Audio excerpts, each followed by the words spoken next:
여러분은 기후위기 피해 사례에 대해 얼마나 아시나요?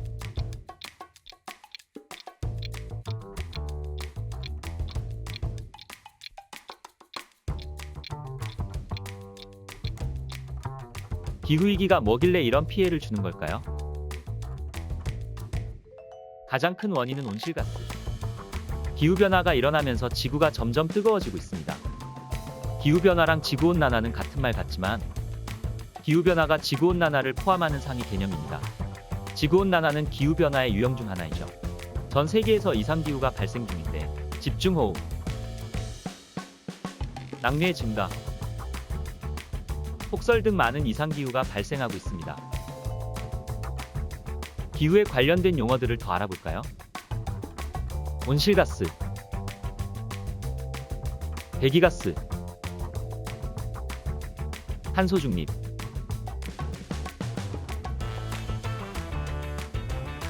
온실가스란 지구의 대기에서 발견된 이산화탄소, 메탄가스, 수증기 등 다른 기체들과 같이 인간이 만든 화학 혼합물을 말합니다. 이 기체들이 대기 중에 계속 쌓이면서 온난화가 가속화되는 것이지요. 배기가스는 석유, 석탄과 같은 화석연료를 태우면서 발생되는 가스입니다. 이 배기가스들도 온실가스를 말합니다. 탄소 중립은 대기 중의 이산화탄소 농도를 줄이기 위해 배출량을 최대한 감소시키고 흡수량은 증대시켜 배출량을 0이 된 상태를 말합니다.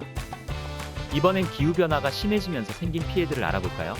홍수가 3254건으로 44%,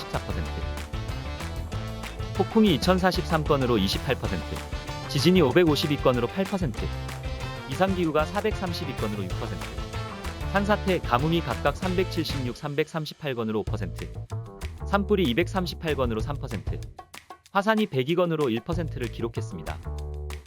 온실가스 배출량이 증가하면서 북극의 지표면 온도도 1981년부터 2010년까지의 평균 온도보다 섭씨 1.6도가 상승했고 빙하 크기는 38년 동안 계속해서 감소하는 추세를 보여주었으며 이에 따라 해수면 높이도 6년 연속 최고치를 달성한 상황입니다.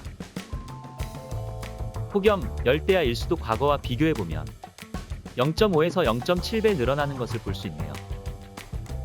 온실가스 배출량은 꾸준히 상승하는 모습을 보여줬는데 그 중에 굵직한 사건으로는 1차 석유파동, 2차 석유파동, 소련 붕괴, IMF, 세계 금융위기, 파리기후협약, 코로나가 있었습니다. 각 부분별 온실가스 배출 현황입니다.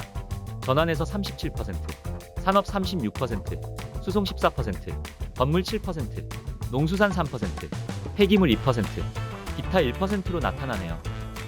뉴스에서 종종 기후위기를 언급하며 사건들을 조명하고 있다는 사실 알고 계셨나요?